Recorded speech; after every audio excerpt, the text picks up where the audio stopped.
You never quite know when you're going to need a hand out there on the water. Fortunately, a lot of times there is somebody around to help, just like some of the situations we'll see in this week's episode of Boating News of the Week.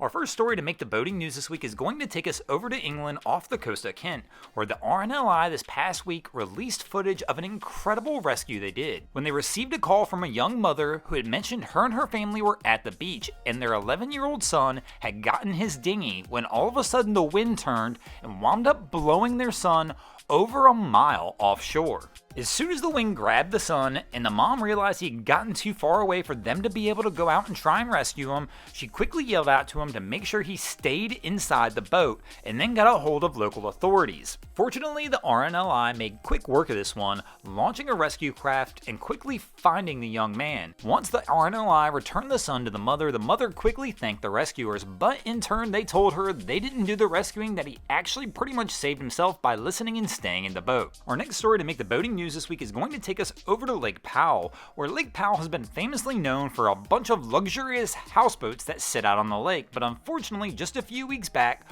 one of the most luxurious wound up sinking. The vessel was the 105-foot luxury houseboat called Knockers, famous for all of its upscale amenities including a helicopter pad on the roof. But unfortunately, a few weeks back, the vessel was out on a trip when all of a sudden a storm popped up on Lake Powell. The crew was trying to race back to the marina to beat the storm, but unfortunately the storm arrived in full force before the boat could get back, and the vessel began to take on water and the crew wound up having to abandon ship. They tried to get it as close to shore as possible, but unfortunately, even being on shore right here, the vessel's actually still in 250 foot of water. Unfortunately, the vessel wound up taking on too much water before salvage crews could arrive to try and save the ship. Currently, it's still unknown whether salvage crews will try and pull the ship from the bottom due to the extreme depth that it sits at.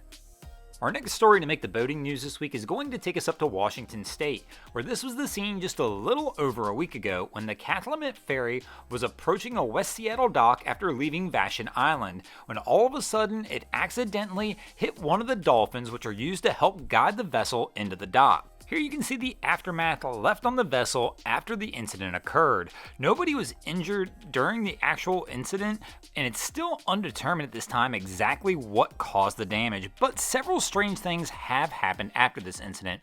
One of the biggest ones being the actual captain of the vessel went ahead and resigned before the actual investigation is to begin. Now, in fairness, the captain has been with the ferry system for 36 years. Maybe it was just time to retire.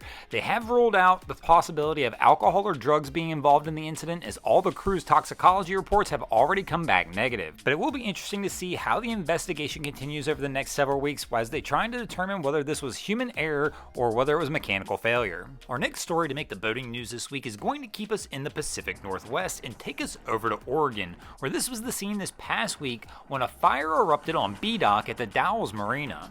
Fire crews quickly responded with over 60 firefighters responding to the scene. Unfortunately, 5 houseboats that were docked on the Bdock were completely destroyed, with 6 others being damaged during the incident. Fortunately, none of the residents of the marina were actually harmed during this event. They were able to quickly get themselves off the docks. Local fire officials said one of the major problems they had during this incident was even though the homes were on the water, there was very limited hose access to try and battle the blaze. And since the homes were so close together, the fire quickly spread as they tried to fight it. They're still trying to determine the cause of the blaze at this time, but there is a strange coincidence here. Just this past July, another fire in this exact same marina destroyed 8 houseboats as well, and the cause of that fire was never determined.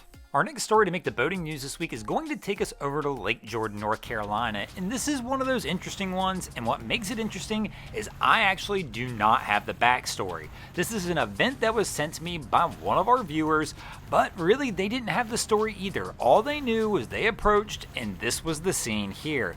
I'm not sure if the vessel ran into the rocks, if somebody likely forgot a drain plug, or exactly what happened, so I figured I'd go ahead and toss it out here and let you guys determine what happened for me.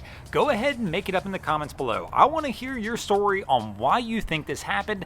I'm going to pick my favorite story about why you guys think this vessel sank, and I'm going to go ahead and pin that comment. I'm going to give somebody a Drain Plug Mafia tumbler. So all you've got to do to win this contest, leave the comment below, and I'll pick my favorite one. Thanks for watching, guys. I hope you enjoyed this week's episode of Boating News of the Week. If you ever see anything crazy happening on your waterways, be sure to hit me up on Facebook or Instagram and let me know, and you might see your stories over here. career, just like Chris Adair, Jacob Mesu, Greg Keelman, Powell Heads, Mike Johnson, Eric Johnson, and Scott Montgomery did this week. And if you guys haven't already, go ahead and drop an anchor on the subscribe button here.